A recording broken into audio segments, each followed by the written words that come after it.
podcast. Bring your friends. I drove all the way here for this podcast. I did. I was like, hey, Rico wants to see me. I gotta go. And Putting up broken numbers will drive out, but I thought not spending that much. Seeing gas prices, I'm not going on right now. Here, sitting in a fucking garage, freezing my ass off. Max Pryce, man.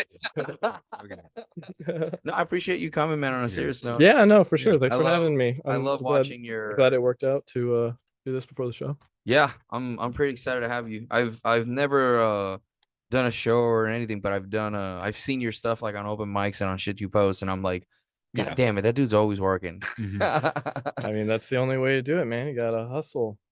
Yeah, the show you used to have in St. Louis, it was a show like featuring like some up and coming people. Yeah, the Best of STL showcase. I mean, it was a feature showcase, so like, it wasn't like one of like I'm not a fan of like showcases, like typical showcases. It's like 8 people doing 10 minutes, because it's like and then usually you got like a couple guest spots or something. There ends up being like 10 people on the show. It's like that's literally like 4 people away from being an open mic. It's just like it's like it's exhausting. Like it's physically exhausting to an audience to change that people that much. That's why everyone hates going late or last at an open mic, because people are like physically and mentally drained, because there's just it's too much for you to like to switch up that much. Like that takes mental energy, and then that just like wears you down, and then after a certain point you're just done paying attention. You just don't want anymore. So like, and you also don't get to like know the comedian. It's like they're trying to like just punch in a bunch of stuff real quick and get off.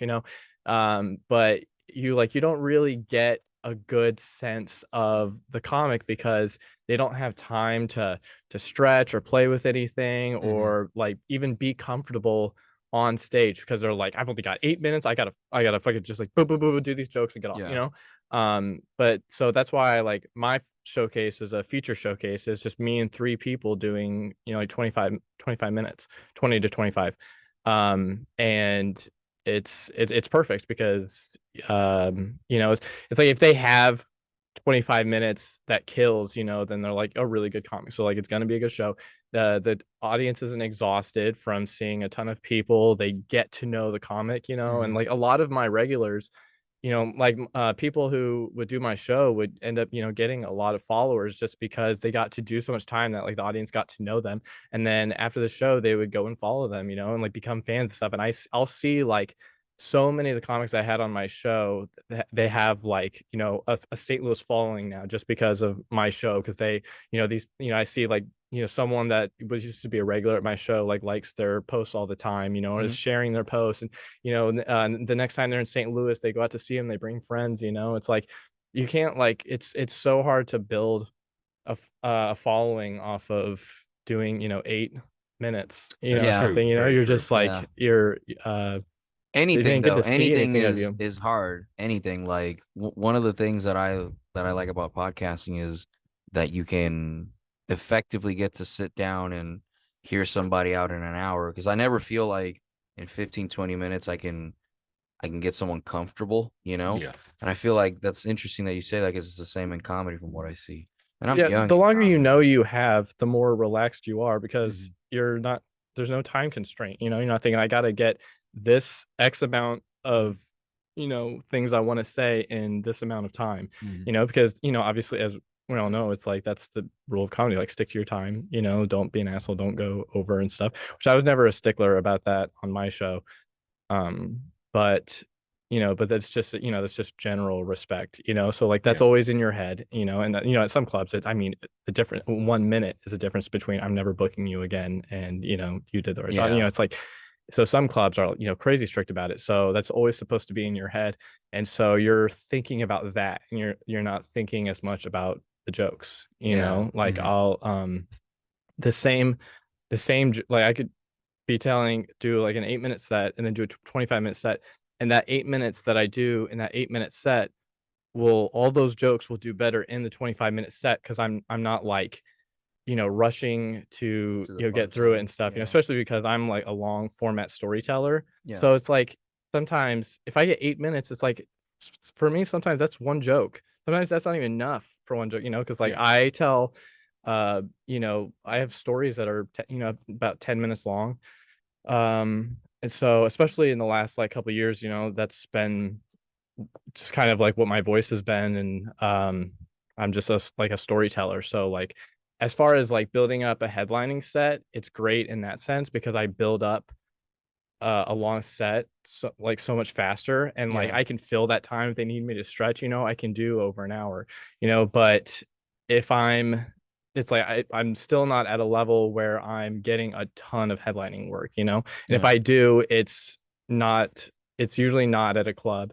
And if it is, it's like an off night, or it's like their secondary room, or it's just a small independent club, and I'm mostly doing like, but I'm doing, it's like an independent show like I'm doing tonight, Do you like doing independent shows more than clubs, or what do you think? It depends where. I mean, there's amazing independent shows and there's terrible ones, just like there's amazing clubs and there's terrible ones, it just depends on what you're doing and like where it's at,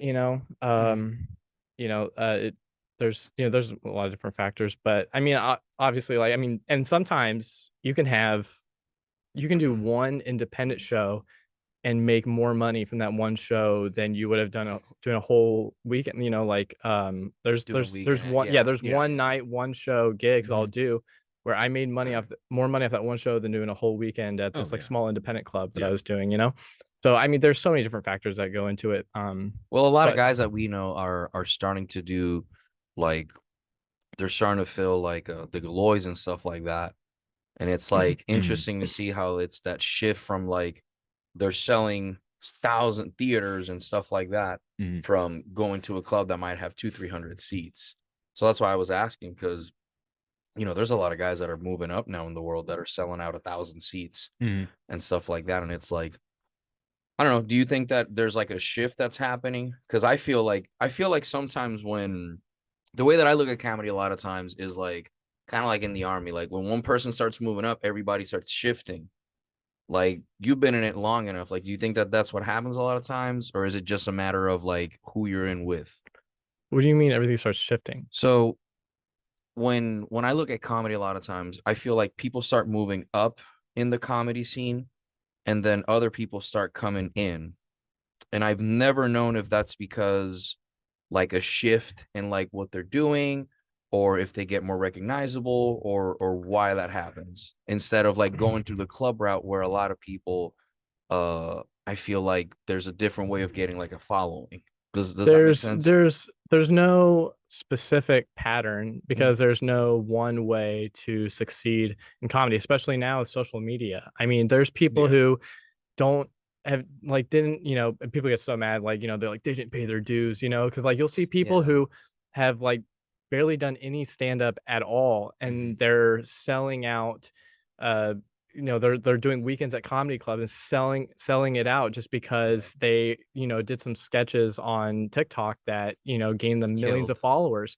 And it's like they don't even have a full act, but they can sell those tickets, so of course they're going to do it. And but that's when but it's funny because like it's like comedy is such a pure art form that if you don't have the act, like people are going to know, like you can only get laughs off of just being famous, or people being excited to see you for so long. When you first get up there, I've seen I've seen those kind of guys that like, or like maybe a YouTuber or whatever, just like a famous actor who's doing a stand-up tour or whatever, and they have like they have like a solid 10 minutes, and they'll start with that and it'll be crushing, but then they've got to do another 35, and it is noticeable real quick. Exactly. And and that's when they start moving to non-stand-up stuff. They'll do like Q&As, or crowd work. those, whatever, which I mean, whatever, I'm not like bashing it, like I get it, like, no, I mean, they have they found a way to make money. They're gonna sell those tickets, why wouldn't you? But I'm just saying, like, as far as like being considered a stand-up comic, it's like you get it. You can't I see hide more behind people dropping out than actually what you're saying, shifting, moving up. there's no specific pattern. There's always people There's people that's always trying dropping it. out. Yeah. I would say the high majority of people try it once Mhm. and they never do it again. Like it was just a bucket list thing that Mhm. they were trying to cross off, or like, sometimes you see guys at open mic who they lost fantasy football, and that was the punishment was that you had to sign up That for was a open payoff mic, they get. You have to do that. Um, some people It's kind of like actually anal, want I to guess, do it, but, but they try it once and they are like, oh shit, this is not for me, Yeah. And then there's people who do it for a little while, maybe a few weeks, maybe a few months, and then whatever. And I mean, it's a small percentage that makes it past like the first few years, Yeah. because that's, in my opinion, that's the hardest part. I mean, if you're actually working at it, like you are grinding Mhm. and you're doing everything in your power to get better, the hardest part is those first couple of years where you just suck, because Yeah, you are I like agree. you have to be okay with bombing Yeah. so much, like early on you just suck and you have to accept that, and you gotta just go up and eat shit, but you slowly figure it out. And if you can like handle, if you have the mental wherewithal to withstand that, because you are so passionate about this, then you're gonna go far. If you can, if you actually care about it that much and you're consistently grinding, and some people do, even when they get past that, but then it just stops being something that they love. I've seen comics who they got through that like hardest part and they actually like figured out they're like, killing it and writing great new material and stuff and traveling and whatever. And then just almost out of nowhere, it's like they suddenly decided that it didn't make them happy anymore. Yeah, And they just stop, which I totally get. I mean, if it doesn't make you happy, of course don't do it, but that's like insane to me. I can't imagine. It's like, it's a lot of time invested into it, and then all of a sudden going like, and it's like, and it's like, and it's like, it's that's when it finally gets fun, it's like you find your exactly. voice, and like Like writing is easier. Literally. It flows. Yeah, because the It first 2 years flows suck. easier. He's literally describing like the way you're describing is literally the same way jiu-jitsu is. Like everybody like the first 2 years, like, oh, that's awesome. Then they get their blue belt and it's like, oh yeah, I think I'm good. I'm gonna retire while I'm at the top. It's like, bro, you haven't even reached like a quarter of the way. That's not even a Yeah. I've always wanted to ask you this. Where the fuck did you come up with the Hellacute brand? Because it's so fucking like the first time I saw it on Facebook on your post, I was like, oh, that's dope. That's dope. Yeah, that's just one of those things that like I never expected it to be what I like use as like my branding or whatever. It was just a little joke that I made. People just started getting to know, because like I would always call things hella cute. I would just say something was hella cute. That was kind of like just a funny little thing that I would do, and then it just sort of slowly built into, just like, because I would say that, then people would comment on my videos, go, that's hella cute, and then, or like they would message me and stuff, or they would do they would film a story or something, and be like, this is like, maybe like their outfits are like, my outfit's hella cute, and they'd like tag me, or whatever. People just love, like for whatever reason that just like It's stuck. catchy. That stuck. Yeah, Yeah. it's like, it's not Okay. even, it's not in any, like, it's not even like a joke that I do. It was just me online being silly, and then but people loved that. And so I was like, you know what, I'm just gonna run with that, because and I love it, because like, that's my merch now, and that's like my Instagram username. It's just how people know me, and it's like it's just another quick laugh. It's like I hand people my business card, or people like search me and the username is Hellacute666. It's like they just like they're like immediately on board. It's like, because it's just such a like ridiculous thing to attach together. So like that was that's the other thing that I like that people latched onto, is me. I would put like Hail Satan, like I would misspell it and stuff, but I like at the end of my post I put Hail Satan. I put like the little person like painting their fingernails or whatever, like like the idea of a sassy black woman saying Hail Satan is just like you would never see that, but it's just it's just such an absurd thing that's another thing that people latched onto. And then there's a time where I was just I'm drinking now, so I can't say much, but like, I mean, there was a time where like my drinking was out of control and stuff, and like, how'd you catch it? Like, how'd you catch yourself? Like, how'd you catch wind of it? Like, I mean, it just becomes obvious, but it's just like I would just be, wasted after like every show. And then whenever people would want to take pictures, like I'd like do the, fingers with the tongue thing or whatever, just because when I'm drunk, I'm just an idiot, and then that caught on was like people like doing that, like put pictures like that and tag me and stuff, be like, oh, who am I, whatever. And so I just converged all three of those things into my merch. It's literally just like a satanic chick doing that, and with as Hellacute tatted on the knuckles, and so I just like converged those things because it's just what people latched onto.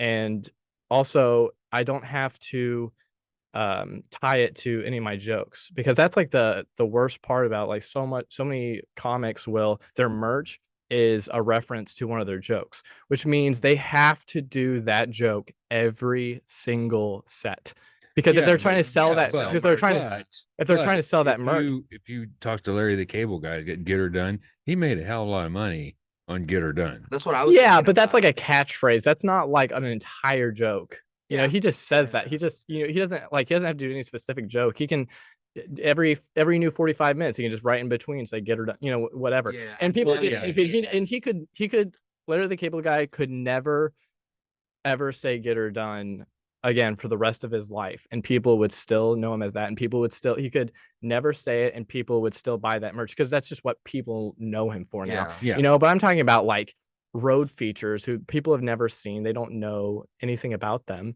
and their merch is like, you have to tell the joke, otherwise people don't know what the fuck you're talking about. And I have friends who many times forgot to tell the joke in their set, and then they like hold up the shirt at the end, and they're like selling it, and people are like, what? What does that have to do with anything? Yeah. And and then so yeah, and I can't I would hate to be tied down like that, because like, for different crowds I'll do different jokes, like I have a almost, I have like two almost totally different sets for an older crowd and a younger crowd, because I have jokes that are, only young people are going to understand the references. Like I have a whole bit about Venmo. I love how you're saying that, by the way, because we've had that discussion, because when we do shows, we keep like our statistics and stuff like that, because people give us other info. And one of the things we notice is like, dude, like there's like so many jokes that I used to have that if I would say it in like a college place, people will look at me weird. And like I never understood it. And like you're the first person that I've had that tells me, he's like, yeah, man, like I have, for this I have this, and for this I have that. Like, how did you figure that out? Well, it's just obvious. I mean, especially when you tell the jokes. Like, I have a joke about Venmo. Younger crowd, I honestly, when it comes to a younger crowd, it's probably my best bit. With a younger crowd, I don't think that joke has ever not murdered. It's like, it's absolutely like easily like my top two jokes I've ever written. But if I tell it in front of an old crowd, it's crickets, because they don't know what the fuck I'm talking about. They're still writing checks. Like they don't know, they don't even know what Venmo is. And I'm going into details about using Venmo, because the whole joke is about going through like I started the joke, I'm really nosy, I'm like, does anyone here ever like spend an evening like scrolling through other people's Venmo transactions, and I mean all the time. With a younger crowd, half the crowd is like, yes, because everyone does that. Whenever you're on Venmo, I'm always scrolling through and looking at what it's like, because they tried to make it like social media. People write it's Venmo is, and that's what I go into. And then I go nobody puts down what it's really for. Like people, and then I talk about like how people try to, the ridiculous things people will do, like trying to get away with like it's obviously it's for drugs. Yeah. You know, it's like, no, you're not paying Tony back for $100 worth of ice cream at 3 a.m. No, like that's cocaine, and we all know it. You know, and then what's nose candy? And well, are you sorting ice cream? Just got fucking as long as you're not lactose cookie chunks of it, you'd be fine. So and I mean, and so like I go into, you know, just like I go into like all the different things that is absolutely ridiculous about Venmo. But we like all younger people use Venmo, and all younger people know that about Venmo because they all do that. So that fucking murders every single time. But when I tell in front of a young or an old crowd, they don't use Venmo, you know? Yeah, exactly. They don't know what the fuck I'm talking about, you know? So like I don't like change, I'll never change my material based on like oh, like I don't want this group of people to be offended or whatever, blah blah blah blah, you know, which I don't even ever have to worry about that because I don't tell any, like none of my material would you would ever consider, you would be an idiot to get offended by any of my material because it's all about me. Like all I do is tell stories. I had a really crazy life. And so I like as a comedian, I was blessed with a crazy life. That's one of the easiest ways to become a comedian is have a lot of crazy stories to tell. Well, and as long as you're good at storytelling, which that's like what I do, you know, that's like my my voice is being a storyteller. So I just, you know, I tell stories about me. It's like if you're offended by something that happened to me, then like I can't help you. I do very little like the joke about Venmo, and then I probably have one other joke. Yeah, I have like two jokes that are what you would consider like observational, you know, and even still, I still make it about me. Like even though it's like an observational thing about Venmo, I still tie myself into it and like you still learn something about me because I'm taught like I'm doing a whole bit about being how I'm nosy, you know, and I like being in other people's business as long as I don't like actually have to get involved, you know. So like I, you know, so like it's still about me, but then I like bring out this observational thing about Venmo, you know. It's like if any observational jokes I have, it's just to set up a story or it's a tag at the end of a story, so you know. So it's all about me. PayPal or anything, do you? Nothing about PayPal. No, I guess I haven't. Yeah, I have to hit all the I haven't hit all the different accounts yet. Using the East Coast is well, you mentioned checks earlier, so I was like, well, maybe you got a joke about PayPal too. So. No, I just but it's just like, you know, just old people just don't know. So I just try to steer from jokes where they're just not gonna know what I'm talking about. You know, I'm not worried about you know, being like, oh, just because of where I am or whatever, how they look, like they're just not gonna like that joke. If they at least know what I'm talking about, then I'm gonna, you know, I'm gonna tell it, you know. That's one of the most fun parts of comedy is like trying to persuade a certain group like a different way from, you know, like if it's like maybe like it's a rural, you know, like I used to like before I kind of found my voice as a storyteller, like I would do jokes about, you know, like God and Jesus or whatever, you know, and being an atheist and stuff. And I would do them in rural areas, you know, just to, you know, get a reaction out of them and then try to play off of that and then see if I can, you know, whatever, blah, blah, blah. But that's just not really my type of comedy anymore.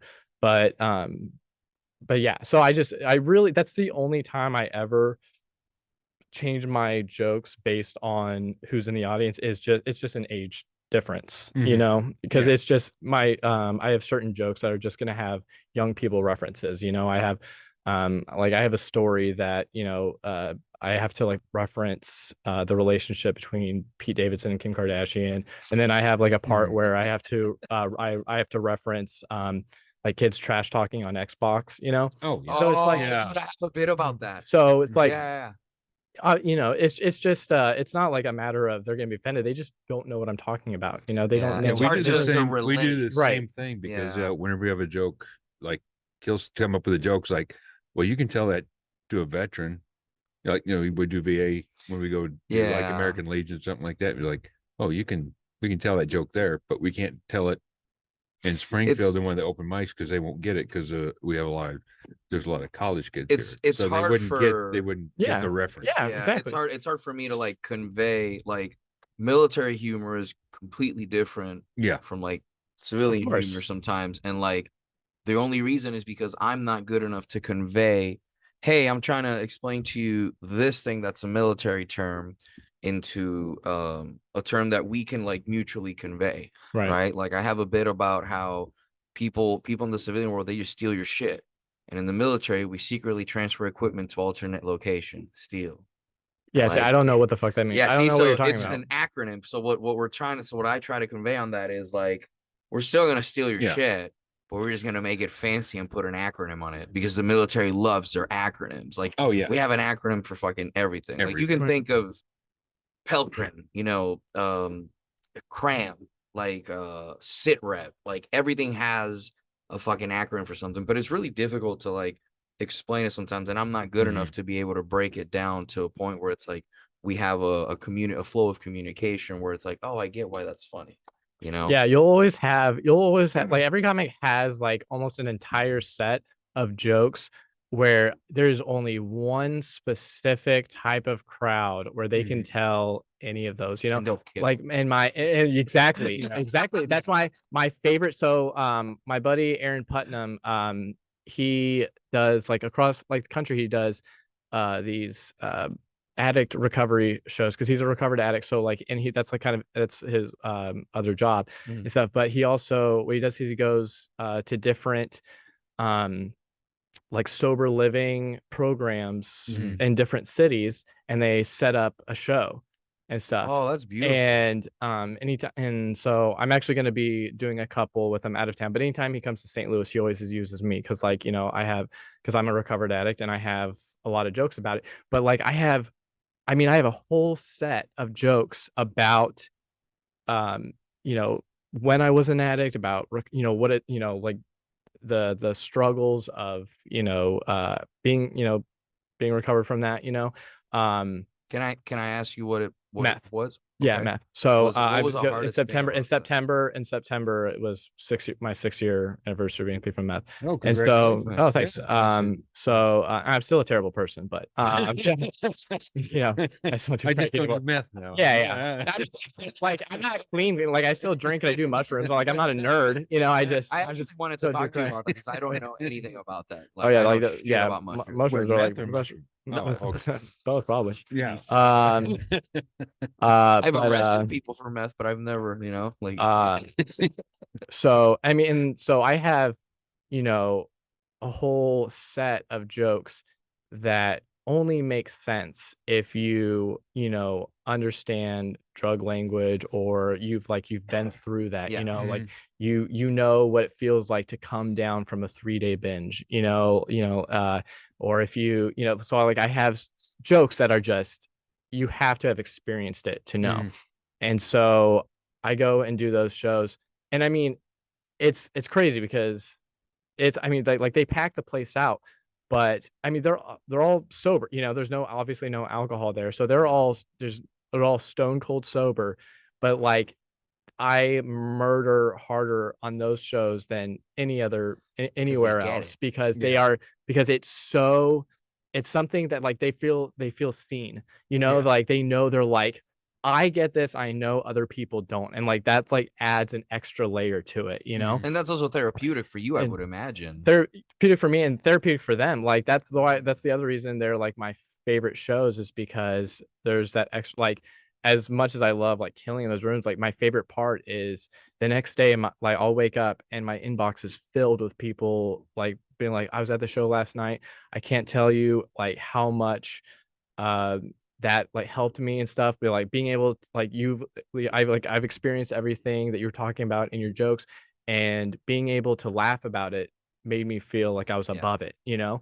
And it like it's so good. Like it feels so good to be able to laugh at what used to be such a tragic thing in my life, you know. And because I mean, that's what they're talking about when they say like laughter is medicine, is that like when you can laugh about something painful and tragic, it makes you feel like you're above it, you know, because like, you know, it's like you're looking, you know, poking fun at it, you know, it doesn't hurt you anymore. It doesn't have control over you. Yeah. And that's like, I mean, if I could, I would just go on tour doing all addict recovery shows because like not just because like those are like the shows where I kill the hardest, but solely because of the messages I get afterward, people sharing their story and how like it was you know, kind of connects to mine, and then like how much it meant to them and how much it helps them, and yada yada yada.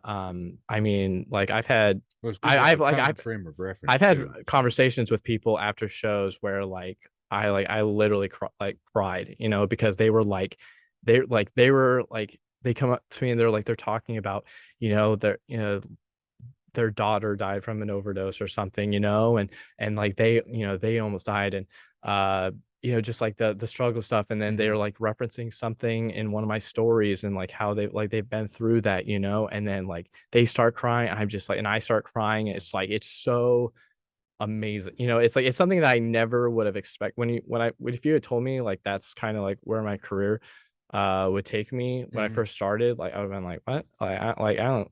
Yeah, you know, it's like, you know, it's like I got in, you know, I was just, you know, I started out like telling like dick jokes and shit, you know, like I don't know, you know, whatever, you know, I just like all I cared about was just like saying the funniest thing and just like doing well in the room. And then you get to a certain point where it's kind of more than that, you know, like you then you want to like find your voice. So once you find your voice, you don't just want to like kill, you want to like kind of have something to say, you know, like kind of have like a message behind it and stuff, you know. So um and that my you know, any given set is about half of that, you know. Some of my stuff is just you know, silly nonsense, and like, you know, some of my stories don't, you know, a lot of my stories don't, like, not everything I do has a message, you know. There are comics like that, and you know, like I respect them, you know, like Andrew Frank, one of the absolute best comedians that you'll ever see. He he got so good to where it was like every single open mic. I mean, it was seriously like almost, it was like every other night he had a new 4 minutes, and it murder. I mean, he never didn't murder. It was unbelievable. Wow. I mean, he was so like, he was like a comedy prodigy. It was like to the point that he was so good. He was so good. I think it almost got like boring to him.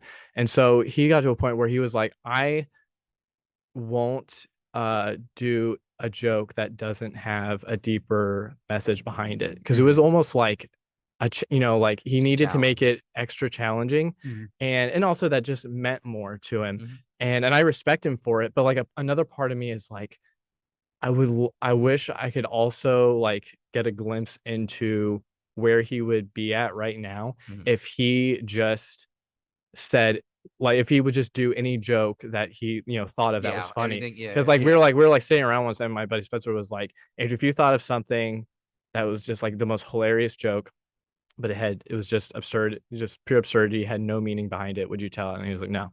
He's like, I think of jokes all the time that I know will kill, but if I can't tie it into another joke that has a message, or I can't like put a deeper message behind it, I won't tell it. So like his entire set is, you know, political, religious, and just what's the word I'm looking for, social commentary, you know. Okay. So everything he does just about everything. He does all the stuff you're not supposed to do. Yeah. Oh yeah. And he moved to Seattle, but I mean, being in St. Louis, obviously a lot of the shows you're gonna do are gonna be in surrounding rural areas and stuff.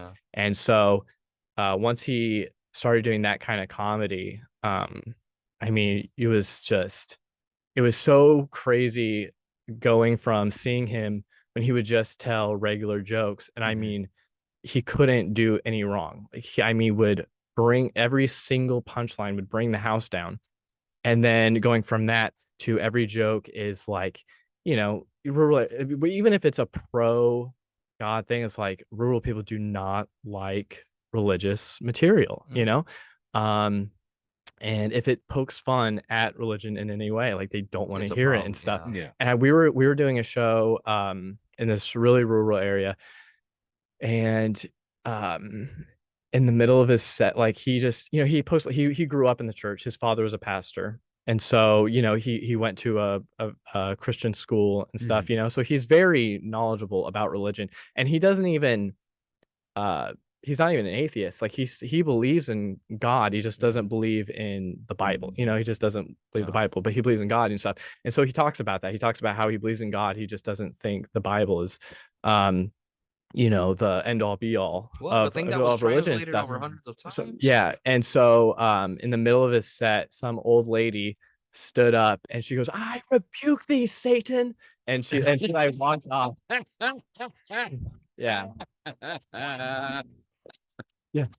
Yeah. And then of course Andrew is such a great fucking comic that like 2 days later he had a joke about that. And like, like talking about like how this lady was like, "I rebuke thee, Satan." And I'm paraphrasing because it's been so long. It's been like years ago, but like it was something like he was like he goes, "I love her. I respect her." He goes, "Everyone that was at that show hated my set. Everyone that was at my show was thinking the same thing she was, and she had the balls. She had the balls to do something about it, because everyone else was like, well, we paid the tickets. I guess we gotta listen to Satan." This lady said, "Screw my $10. I'm gonna call this man out, and I'm storming out." Bro. Yeah. Have you ever had someone walk out on your show before like that, like on you? Not in like no, I mean like probably like maybe like it was late in an open mic and they were just like leaving or whatever. I've never had anyone get offended to like I've never walked anyone from being too offensive, because I've just never really like my first year I had just offensive material like in just a stupid way, because like the comics that I looked up to that maybe want to start doing comedy, one of them was Daniel Tosh, and so much of his shit is like shock humor, and stuff.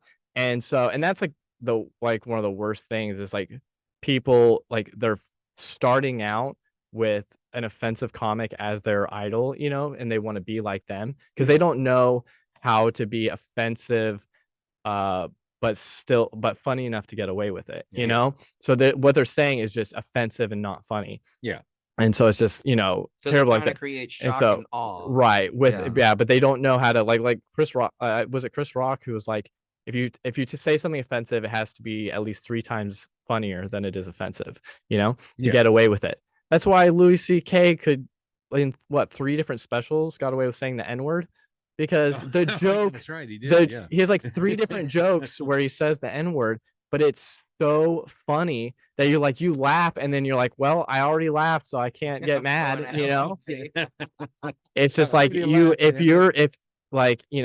it's like, those comics are, they do the absolute hardest type of comedy to get away with, but and that's the thing is that like you have people who they start doing comedy and like their first thing is like, oh, I want to be like Doug Stanhope.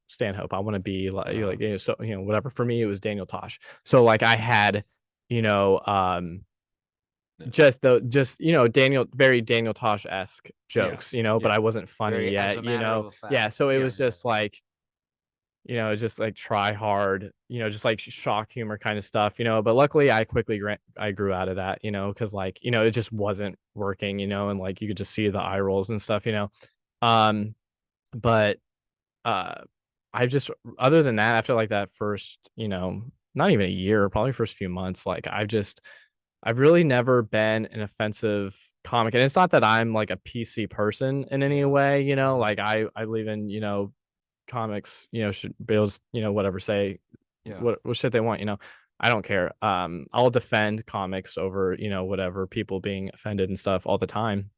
But it's just not what I write, like I just don't think of offensive jokes, it's like if I did, I would probably say it, whatever. It's just not what, but it's just like not my, when I sit down and write, like my mind just immediately goes to like, what is my, like, how does this relate to me? Like, what did like, have I had an experience where I can convey this message, how it works for you. That basically exactly. You found your voice. How did you land there? Like, how did you get there? Like, because you knew it wasn't Josh. I mean, you experiment with everything. When you're first starting out, you're telling, you're writing, you don't have a voice, you're just trying to get laughs, so you're just writing any type of joke. I had one-liners, I had these little stories, I had observational stuff, I had some religious material, I had whatever, just like just a whole smorgasbord of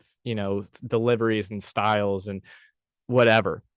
And I just kind of, I don't know, I just sort of went through a thing. I can't even remember the first story I told that made me be like, this is what I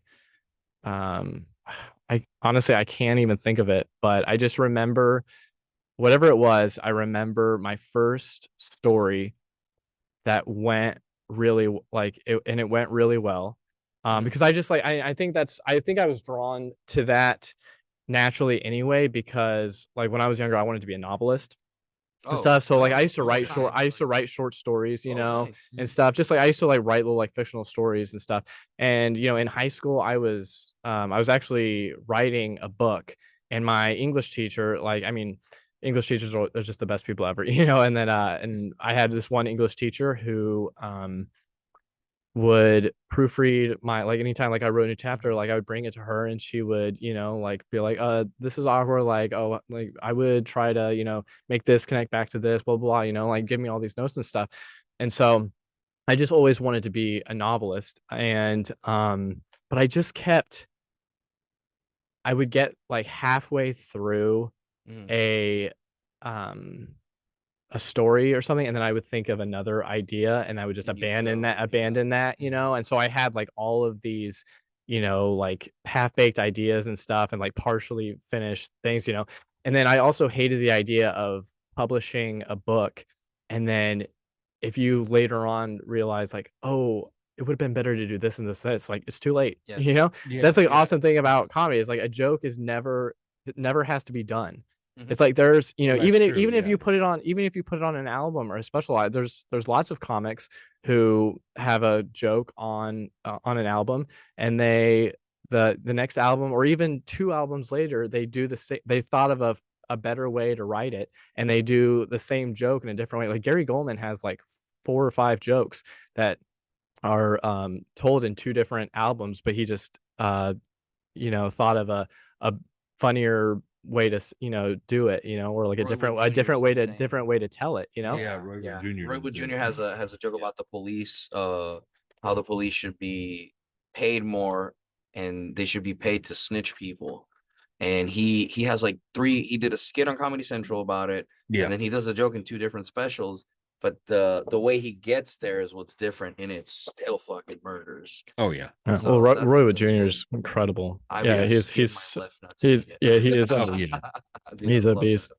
Yeah, I did. I met him years ago at the Funny Bone, and at the time, I don't know if, do you guys know who Jack Knight is/was?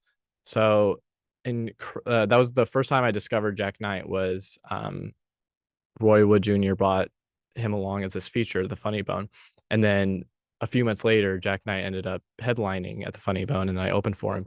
And he just died a few months ago. But he was the voice of Devon on Big Mouth. If you watch Big Mouth, yes. Yeah. Okay, so Devon, the black character, Jack Knight was the voice of him, and he was also a writer on the show.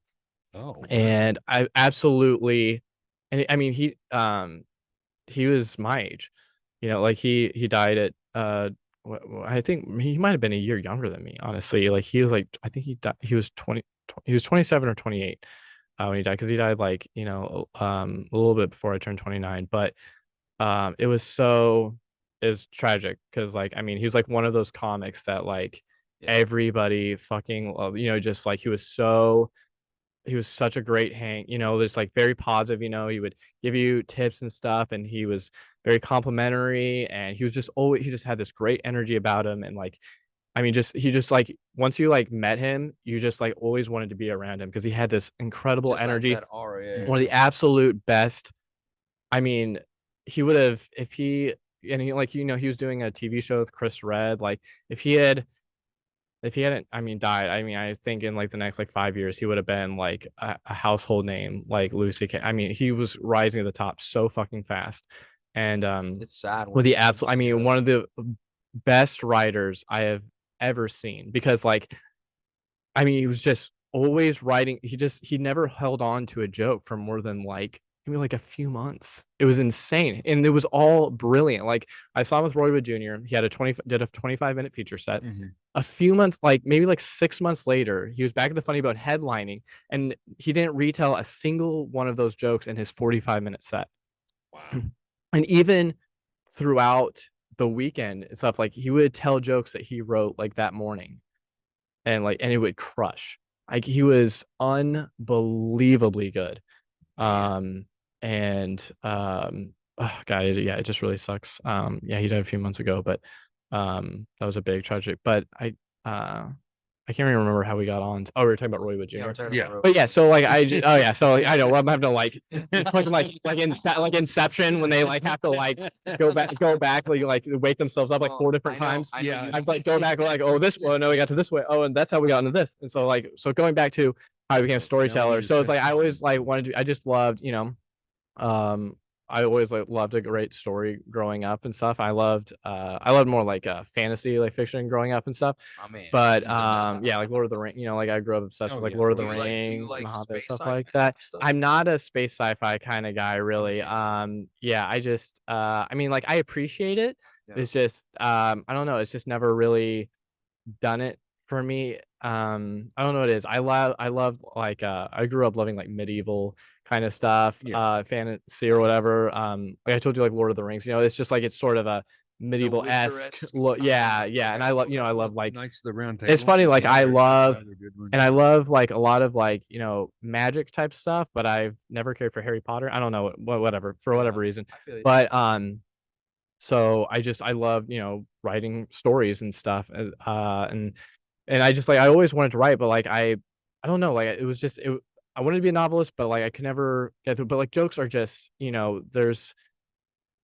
not writing an entire fucking book, you're just like you can go to a different subject. And that was like my problem, is that like I would want to I couldn't stay on one topic for 200 something odd pages. It's like my my ADHD, like mine is like, oh, I have this other thing. So like with jokes you can do that, you're only on the subject for as long as you want to be. Yeah, and then yeah, exactly, and then you like go on to the next joke, and a different topic or whatever and stuff. So that was like kind of perfect for me. And then once I told like my first story, like full like longer format story that I told, it went really well. And I was like okay, I not only did that go really well, but like that felt so me, like it felt right, like, and I love telling a long story. And when you first started out, did you try to be somebody else? Because you said you wanted to do like Daniel Tosh, but did you have like Daniel Tosh is not, that's a persona he has on stage. That's not him. You know what I'm saying? Yeah. Well, I mean, who knows? I mean, he might be like that in real life. No, I'm just no, for sure. He may be a dick. I don't. Yeah, no, I don't. Well, I've actually, as much as it sucks, especially because like I really do love Daniel Tosh, but I have heard that like in real life he is actually like kind of a dick. But then you have people like Anthony Jeselnik, who on stage, like he's mean, and it's like he's dark and it's fucking wild. But everyone who's ever met him is like, he is one of the nicest, most genuine, down to earth guys you'll ever meet. Like my buddy got to open for him, and after the show they just sat in the back like green room of the theater, like sitting on a couch, just hung out, talk comedy for hours, and he's like giving them advice and stuff, and whatever, like, and how to like find your voice, all these different things, like just always trying to give back to up and coming comics and stuff. So yeah, it's funny because like that's usually how it is, especially in comedy. It's like the comics who are the filthiest and darkest and dirtiest and meanest on stage are the absolute nicest people, giving, kind, charitable, and caring. And then you have the squeakiest, cleanest comics are the worst people. I mean, fucking look at Bill Cosby. And I mean that's like a prime example.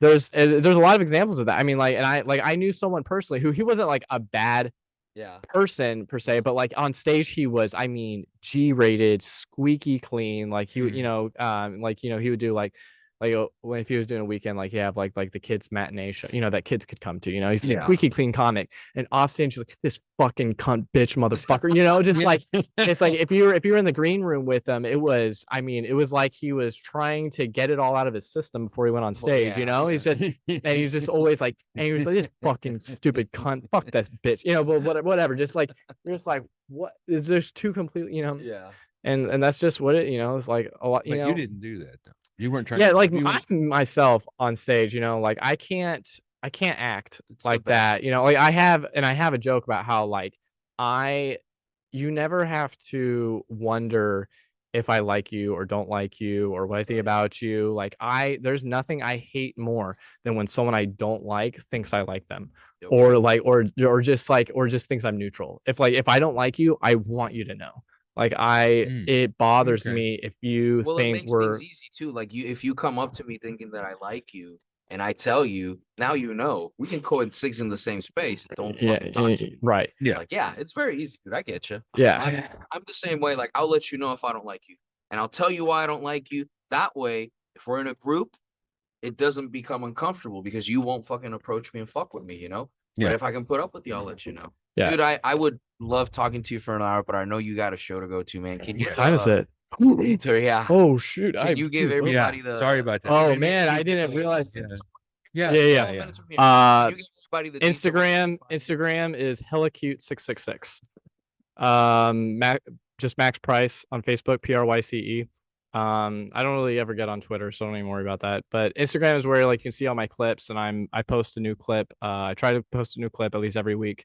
So and then, I mean, there's lots of stuff to see on there now. YouTube, just mostly Instagram. I really just use YouTube for submission videos. I'm gonna once I build up a little bit larger cache of clips, I'm gonna start doing the YouTube shorts and stuff. But right now you can find. I mean, I have a bunch of clips on Instagram, so just all right. Yeah, just look for me on Instagram, Hellacute_666.